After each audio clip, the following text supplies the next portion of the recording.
Oke, jumpa lagi di Opini Budiman. Pemerintah dan DPR sedang berbangga. Sejarah sedang ditulis oleh pemerintah dan DPR ketika pemerintah dan DPR sama-sama menyetujui disahkannya rancangan KUHP. KUHP adalah produk kolonial yang hampir semua Menteri Hukum dan HAM, dulu namanya Menteri Kehakiman, ingin mengganti KUHP produk kolonial menjadi KUHP karya anak bangsa. Dan hal itu telah tercapai dalam rapat paripurna pada hari Selasa. KUHP mencakup urusan hukum adat, urusan moralitas, urusan privat, urusan penghinaan terhadap lembaga negara, sampai urusan korupsi, narkotika, dan tindak pidana kejahatan terhadap kemanusiaan, termasuk juga apa yang disebut sebagai kabar bohong atau hoax. Pasalnya begitu banyak, hampir 600 pasal yang ada dalam rancangan KUHP. Tetapi yang menjadi sorotan tajam dari media-media asing adalah pasal yang menyangkut soal perzinahan dan pasal yang menyangkut soal kohabitasi. Kohabitasi adalah pasal yang mengatur orang yang hidup tanpa ikatan perkawinan. Di Indonesia itu kemudian dikonstruksikan sebagai tindak pidana.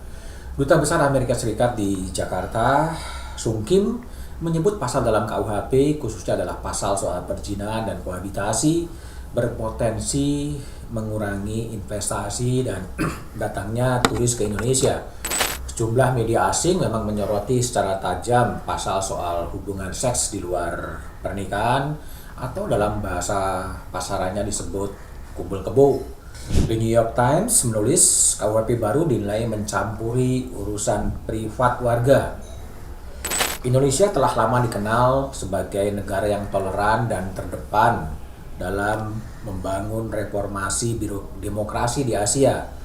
Reputasi itu terpukul ketika parlemen meluluskan perubahan besar dalam hukum pidana. Itu ditulis oleh New York Times pada artikel berjudul In Sweeping Legal Overhaul, Indonesia Outlaws Sex Outside Marriage. Berdasarkan aturan-aturan terbaru, seks di luar pernikahan dikonstruksikan sebagai ilegal dan tidak pidana. Isu lainnya adalah soal pencemaran nama baik presiden.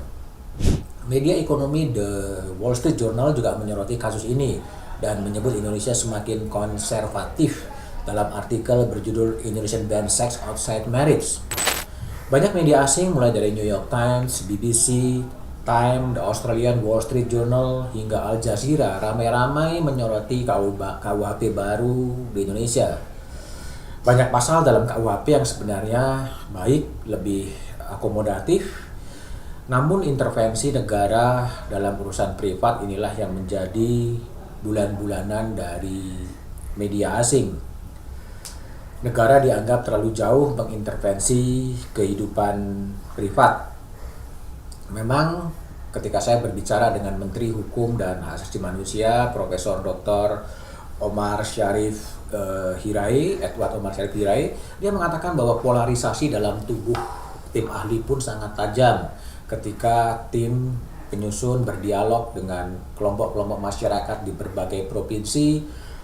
Pasal soal kohabitasi dan pasal soal perzinahan terdapat sebuah garis demarkasi yang tajam.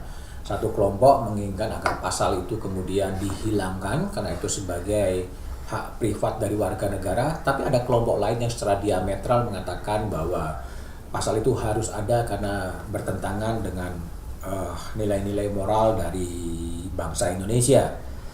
Itulah yang dikatakan oleh dan didapat oleh Profesor Edi ya, dan sebagai Wamenkumham, yang memang ini adalah pasal tersulit yang diputuskan oleh tim ahli dan kemudian diakomodasi oleh DPR, sehingga yang dilakukan adalah semacam kompromi dalam tanda petik untuk mencari pemahaman yang sama.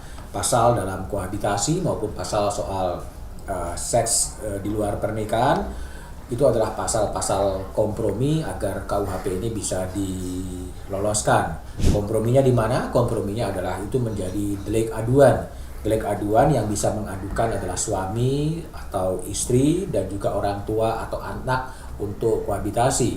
Di luar pihak-pihak itu tidak bisa kemudian mengadukan apakah itu kemudian Satpol PP, apakah kemudian ormas yang kemudian menggerebek orang yang kemudian sedang berwisata kemudian di tempat dengan pasal-pasal soal perzinahan.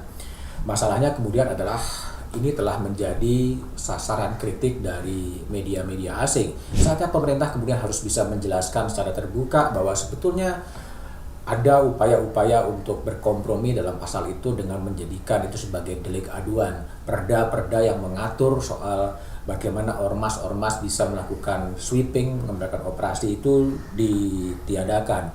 Pasal lain yang juga menimbulkan problem adalah rumusan soal setiap orang yang kemudian menyebarkan kabar bohong yang dilebih-lebihkan dan menimbulkan keonaran itu juga mendapatkan sanksi pidana.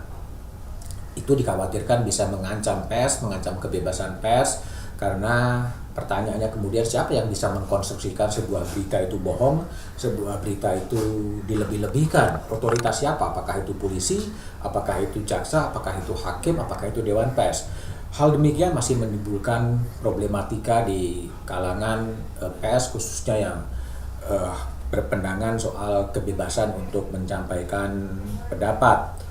Nah, itulah yang menjadi problem yang harus kemudian dikaji ulang, diteliti ulang, didialogkan ulang agar ada kesepahaman yang sama khususnya untuk media asing, khususnya untuk komunitas internasional soal kohabitasi, khususnya di dalam negeri adalah juga soal bagaimana berita-berita yang dianggap bohong atau dilebih-lebihkan tidak harus berujung menjadi tidak pidana.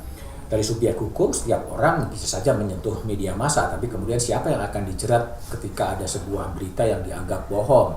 Misalnya dalam kasusnya Ratna Sarumpait yang juga mengaku dipukuli ternyata tidak, atau dalam kasusnya Verdi Sambo yang menyusun skenario bohong, siapa yang pun akan dijerat dalam kasus seperti itu. Tapi masalahnya adalah masih ada waktu 3 tahun setelah undang-undang ini disahkan, bagaimana KUHP itu kemudian disosialisasikan dan disosialisasikan khususnya kepada aparat penegak hukum, karena memang warga negara memang hanya bersifat pasif, dia juga harus tahu, tapi bagaimana undang-undang itu akan ditegakkan sangat tergantung terhadap penegak hukum yang akan menegakkan aturan itu, sehingga 3 tahun waktu harus dimanfaatkan untuk mendialogkan, mendiskusikan, membuat simulasi-simulasi agar bangsa ini mempunyai pemahaman yang sama soal bagaimana KUHP ini bisa lebih berpihak kepada kebebasan sipil, berpihak kepada demokrasi, dan berpihak kepada hak asasi manusia dengan tetap menjaga keseimbangan adanya ketertiban umum.